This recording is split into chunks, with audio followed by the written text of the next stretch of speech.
Hello students, today we are going to discuss the topic sitting arrangement, second part of sitting arrangement, that is circular sitting. Okay, so in the first part we have discussed about linear sitting. In this part we will discuss about circular sitting. Before starting the questions of circular sitting, first we will discuss how to solve these questions of circular sitting. So what we need to do, first of all, whenever we arrange in circle the persons, we need to know about right and left. Okay, so in circular sitting the clockwise rotation is called left and the anti-clockwise rotation is called right. Clockwise rotation is called left and the anti-clockwise rotation is called right.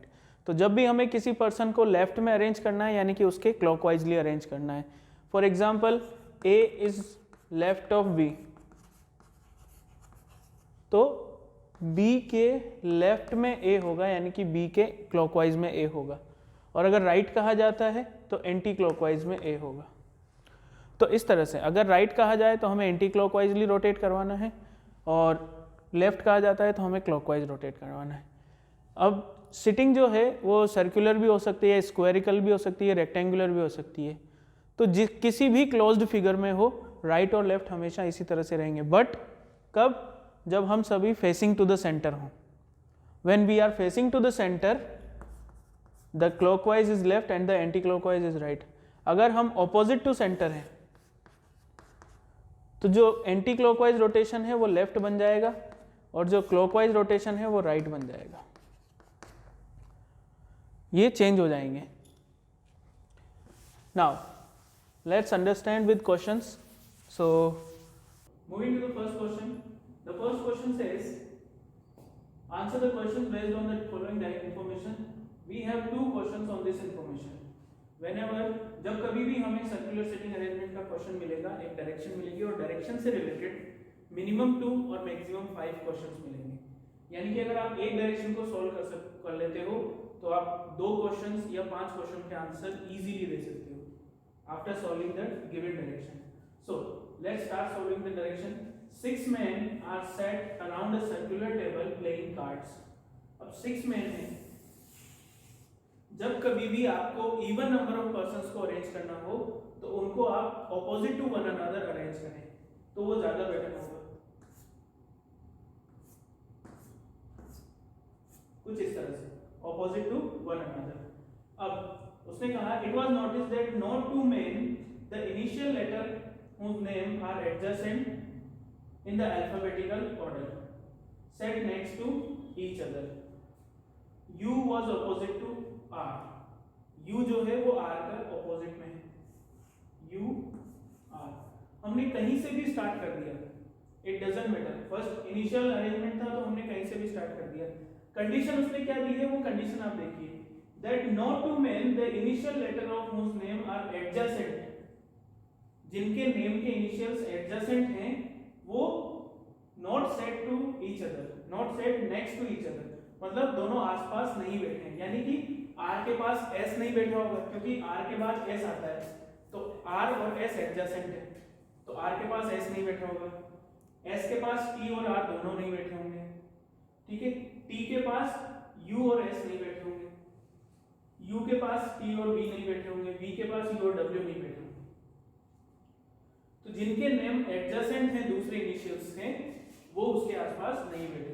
अब R के पास दोनों तरफ अगर S नहीं बैठ सकता तो S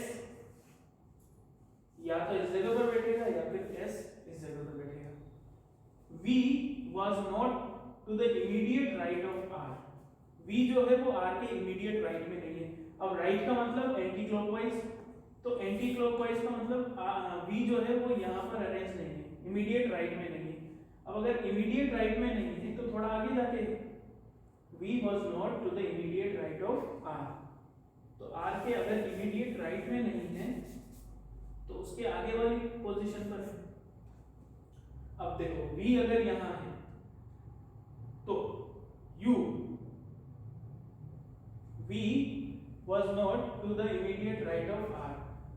immediate right में नहीं है तो हमने आगे अरेंज किया, बट आगे प्रॉब्लम आ गई कि वो यू के एडजेसेंट में आ गया, लेकिन यू के एडजेसेंट में बी नहीं आ सकता, तो हमने क्या किया, बी को इमीडिएट राइट में ना लिखकर इमीडिएट लेफ्ट में लिख दिया। आर के एडजेसेंट में बी तो आ सकता है, ठीक है, वी के एडजेसेंट में यू और डब्ल्यू नहीं आ सकते, एस वी के एडजेसेंट में आ सकता है, ठीक है, टी आर के एडजेसेंट में आ सकता है, और यू के एडजेसेंट में ना तो टी आ सकता है, इसलिए हमने टी को यहां अरेंज नहीं किया, ठीक है, और ना बी आ सकता है तो बी उधर चला गया, अब बचा डब्ल्यू। तो अब आप देख सकते हो किसी भी लेटर के एडजेसेंट में उसका नियरेस्ट लेटर नहीं है, उसका नेक्स्ट लेटर नहीं है।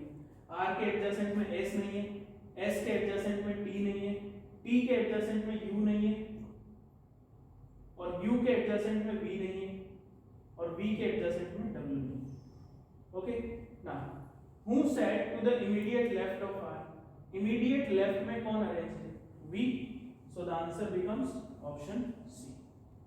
Okay, next question. So in the next question, the question is who said to the immediate right of R, who said to the immediate right of R, so R के immediate right में कौन है, T, so the answer is T।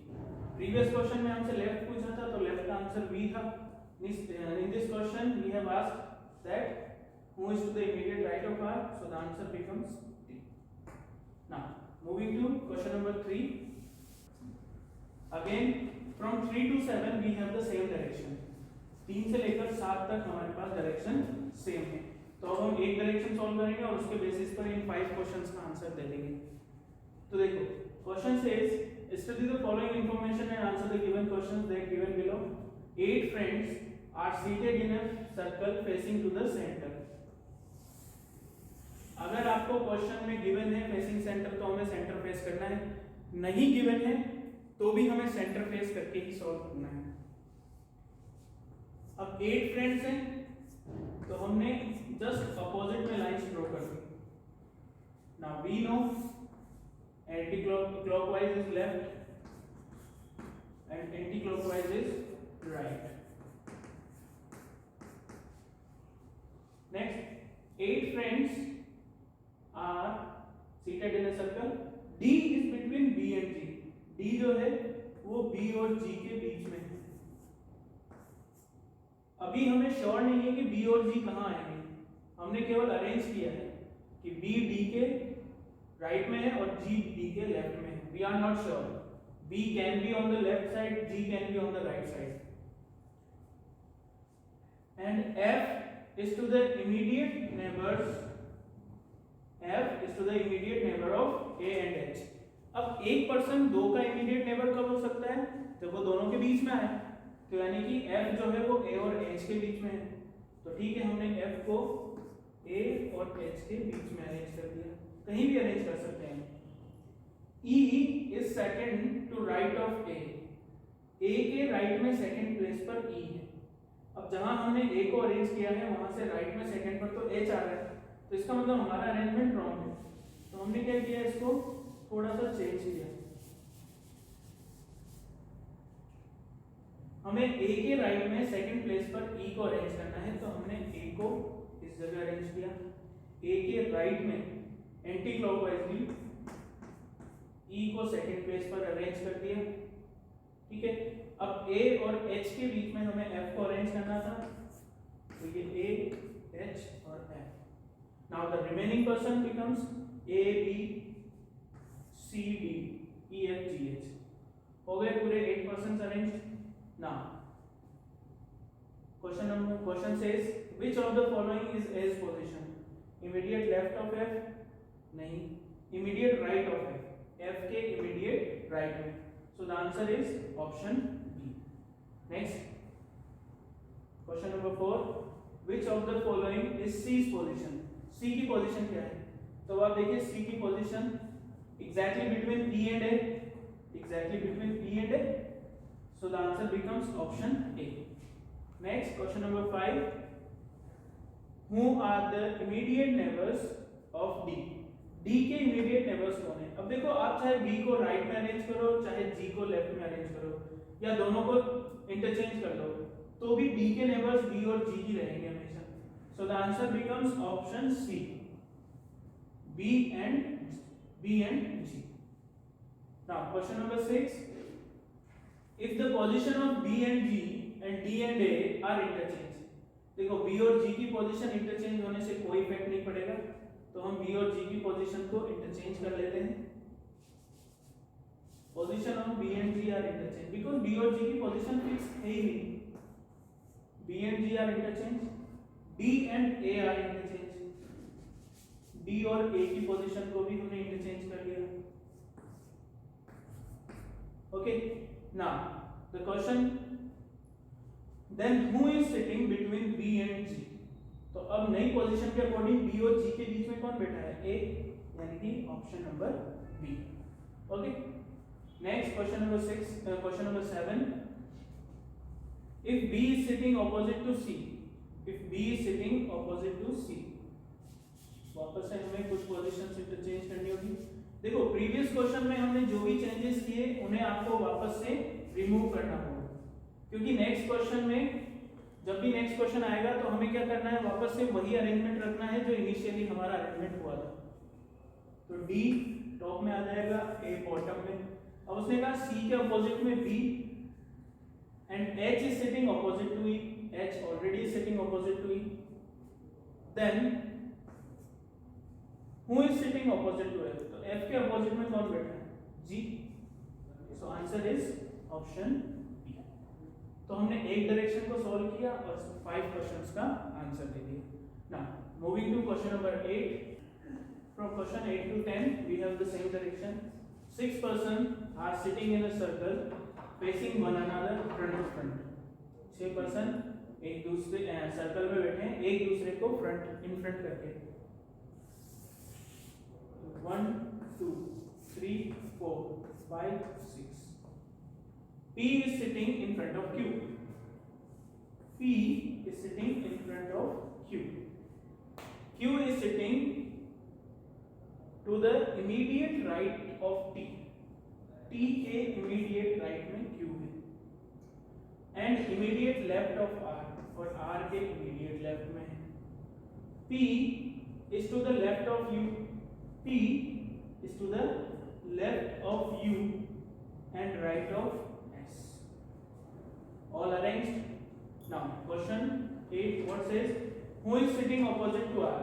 So the person sitting opposite to R is U. So the answer is option D. Now question number 9 says, who is sitting opposite to S? Who is sitting opposite to S? तो S के opposite में कौन बैठा है? T. So the answer becomes option B. Now question number 10, who is sitting between P and R? P और R के बीच में कौन बैठा है? तो P और R के बीच में S बैठा है। So the answer is option A. तो अगेन हमने 3 क्वेश्चंस का आंसर दिया। Now moving to next question. Question 11 says X, Y, Z, P. 4 persons हैं sitting around a circular table discussing their trades. उनकी ट्रेड्स के बारे में डिस्कस कर रहे हैं। X sits opposite to cook. Y sits right to the barber. The washerman is on the left of the tailor. P sits opposite to Z. अब देखो यहाँ पर 4 उनकी ऑक्यूपेशंस हैं, कुक, बार्बर, वॉशरमैन, टेलर, और चारों ही पर्सन्स हैं। तो अब 1 2 3 4 उसने कहा X sits opposite to Q, cook. तो ये X हो गया और वो किसके अपोजिट में बैठा है? कुक के अपोजिट में बैठा है। Y sits right to the barber. Y जो है वो बार्बर के राइट में है। लास्ट में उसने कहा P sits opposite to Z. P जो है वो Z के अपोजिट में है। अब अगर देखो P और Z एक दूसरे के अपोजिट में है तो X के अपोजिट में एक ही पर्सन बचा, जो कौन बचा? Y। अब उसने ये कहा the Y sits right to the barber. Barber के राइट में बैठा है, तो बार्बर इस जगह बैठेगा। The washerman is on the left of tailor. Tailor के लेफ्ट में है, तो ये हो गया टेलर और ये हो गया washerman. But now we are not sure for P and Z's position. हम ये श्योर नहीं कह सकते कि P बार्बर होगा और Z वॉशरमैन होगा, because we don't know that P जो है वो X के राइट में है या लेफ्ट में है, ऐसा कहीं हमें गिवन भी नहीं। तो P और Z की पोजीशन के लिए हम श्योर नहीं है, बाकी X और Y की पोजीशन श्योर है। अब उसने पूछा है what are the trades of X and Y, तो X और Y की ट्रेड्स क्या हैं? Tailor and cook. So answer becomes option number C। So answer is option C। Now moving to the next question. The question says 6 persons are sitting in a circle, B is between F and C. Again 6 persons, 1 2 3 4 5 6. B is between F and C, तो हमने arrange कर दिया। A is between E and D, F is to the left of D, F जो है वो D के left में यानी कि D से क्लॉकवाइज है, और A जो है वो E और D के बीच में है। Arranged. Who is between A and F, A और F के बीच में कौन है? D। So the answer is option C। Now moving to next question. Question number 13. P, Q, R, S and T are sitting around a circular table facing center to the table. R is just the right to P and is second to left of S. P, Q, R, S, T 5 persons है, 1 2 3 4 5। The anti-clockwise becomes left and the anti-clockwise becomes right. The question says R is just the right to P. R जो है वो P के right में है and is second to the left of S, और R जो है वो S के लेफ्ट, तो S के लेफ्ट में सेकंड प्लेस पर 1 2, दो प्लेस पर सेकंड प्लेस पर S आ गया। T is not between P and S, P और S के बीच में T नहीं है, तो R और S के बीच में T होगा। अब बचा last person, the last person is Q। Who is second to left of R, R के लेफ्ट में यानी कि क्लॉकवाइजली सेकंड पर्सन कौन है? Q। So the answer is option A, Q। Now moving to next question. अब देखिए again we have a direction from which we have 5 questions, 14 15 16 17 18, 5 questions हैं same direction से, तो हमें इस डायरेक्शन को सॉल्व करना है। जब भी ऐसा कोई डायरेक्शन आए ना, आप आराम से टाइम लेकर इसको सॉल्व करो, 3 मिनट्स 4 मिनट्स, आप 5 मिनट्स भी ले लोगे तो कोई प्रॉब्लम नहीं, 5 मिनट में इजीली आपका डायरेक्शन सॉल्व हो जाएगा। 5 मिनट में डायरेक्शन सॉल्व करने पर आप with in 1 minute in 5 questions का आंसर दे दोगे। ओके, तो इसको आराम से सोच के सॉल्व करना है। 8 persons are seated around a square table। अब देखो स्क्वायरिकल टेबल का क्वेश्चन है, स्क्वायर टेबल है, 2 on each side, हर एक साइड पर 2 पर्सन है।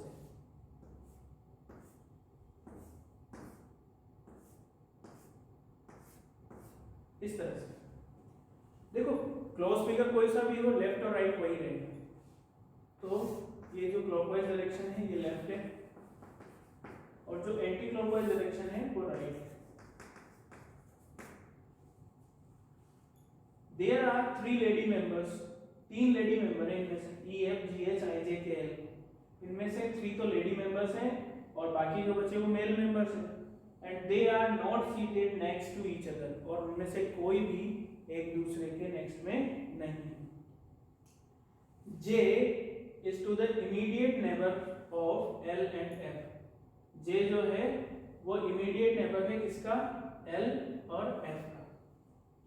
J is to the immediate neighbor of L and F, तो J। अब हम कहीं से भी स्टार्ट कर सकते हैं, आपका इनिशियली आप कहीं से भी स्टार्ट कर सकते हो, बट जैसे ही आपको कोई प्रॉब्लम दिखती है कि भाई ये अरेंज नहीं हो रहा है, तो आप उसको पोजीशन चेंज करके फिर दोबारा स्टार्ट करो। इनिशियली आप कहीं से भी स्टार्ट कर सकते हो, जैसे कि हमने जे को यहाँ अरेंज किया, J is to the immediate neighbour of L and F, तो वो एल और एफ के बीच में आएगा, ये हमने एल और एफ के बीच में अरेंज कर दिया। हो सकता है एफ ऊपर आए और एल नीचे आए, तो हम एक डायग्राम और बना लेते हैं, एक रफ डायग्राम और है। हमने जे को यहाँ अरेंज किया, तो एफ को ऊपर अरेंज कर दिया, एल को नीचे अरेंज कर दिया। नाउ नेक्स्ट उसने कहा G is between I and F. अब ये जी यहाँ आ जाएगा और आई यहाँ आ जाएगा, अकॉर्डिंग टू दिस आई और एफ के बीच में जी है, यहाँ जी इस जगह आ जाएगा और आई यहाँ आ जाएगा, ठीक है। नेक्स्ट उसने कहा H a lady member, H जो है एक लेडी मेंबर है, is second to left of J के लेफ्ट में सेकंड प्लेस पर है। अब अगर वो जे के लेफ्ट में सेकंड प्लेस पर है, तो जे के लेफ्ट में सेकंड प्लेस पर तो ये ऑलरेडी फिल्ड है, तो यानी कि ये डायग्राम हमारा रॉन्ग है, ये अरेंजमेंट हमारा रॉन्ग है, तो हमें इस अरेंजमेंट को कैंसिल करना होगा। यहां हम जे के लेफ्ट में सेकंड पर अरेंज कर सकते हैं, ठीक है। तो यहां हमने जे के लेफ्ट में सेकंड पर एच को अरेंज कर दिया। अब आगे उसने कहा L a male member is seated opposite to E. L जो है वो एक मेल मेंबर है और वो ई के अपोजिट में बैठा है, बट यहाँ तो उसके एल के अपोजिट में जी आ रहा है, यानी कि हमारे दोनों ही अरेंजमेंट कहीं ना कहीं रॉन्ग है, तो हमें दोनों ही अरेंजमेंट को चेंज करना होगा, ठीक है। तो अब हम जे को यहाँ ना लेकर जे को ऊपर ले लेते हैं, ठीक है। देखते हैं क्या चेंजेस आते हैं। जे को अगर हमने यहाँ लिया तो उसके दोनों नेबर्स कौन होंगे, एफ और एल, ठीक है। Next G is between I and F, तो ये जी हो गया, ये आई हो गया, आई और एफ के बीच में जी आ गया। Next H a lady member is second to left of J, J के लेफ्ट में सेकंड प्लेस पर कौन है, एच, एक लेडी मेंबर। एल, अच्छा एच एक लेडी मेंबर है, तो हमने इसके आगे माइनस का साइन लगा दिया ताकि हमें पता रहे कि कौन फीमेल है और कौन मेल है। एच अ लेडी मेंबर, ठीक है। L a male member, L एक मेल मेंबर है, इज सीटेड अपोजिट टू ई, ई के अपोजिट में बैठा है, और ई जो है वो एक लेडी मेंबर है, a lady member. There is a lady member between F and I, F और आई के बीच में कौन है, जी, जी भी एक लेडी मेंबर है। अब आप सबसे पहली कंडीशन ये देखिए कि उसने कहा था तीन लेडी मेंबर है और तीनों एक दूसरे के नियरेस्ट नहीं है, तो तीनों लेडी मेंबर आप देख सकते हो एच, ई और जी, तीनों डिफरेंट पोजीशंस पर है, कोई भी एक दूसरे के नेक्स्ट में नहीं है। एक जो पर्सन बचा मेल मेंबर, वो कौन बचा, ई, एफ, जी, एच, आई, जे, के, सो के इज हियर। तो 3 फीमेल मेंबर कौन कौन है, एच, ई और जी, और बाकी 5 male members. Now the time of question, who among the following is to the immediate neighbors of E and H? E और H का immediate neighbor कौन है, E और H का immediate neighbor कौन है, K। So the answer becomes none of these, क्योंकि K option में है नहीं, so answer is E और H का पूछा है ना, हाँ, तो आंसर है none of these। Moving question number 15, how many persons are seated between K and F? K और F के बीच में कितने पर्सन्स हैं। अब आप चाहे क्लॉकवाइज क्लॉकवाइज देखो चाहे एंटी क्लॉकवाइज देखो, दोनों ही तरफ से 3 पर्सन्स हैं, so the answer is option C. Next question number 16, who among the following are 3 lady member? तो E, H और G, E, H and G, option B is the correct answer. Next question number 17, who among the following is to the immediate left of F? F के immediate left में कौन है, F ये है, इसके immediate left J is to the immediate left, so the answer is option C। Question number 18, which of the following is true about J?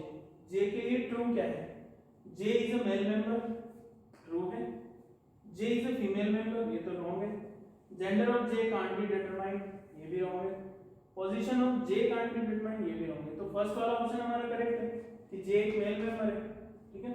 क्योंकि 3 lady member कहे थे, बाकी सब मेल मेंबर है।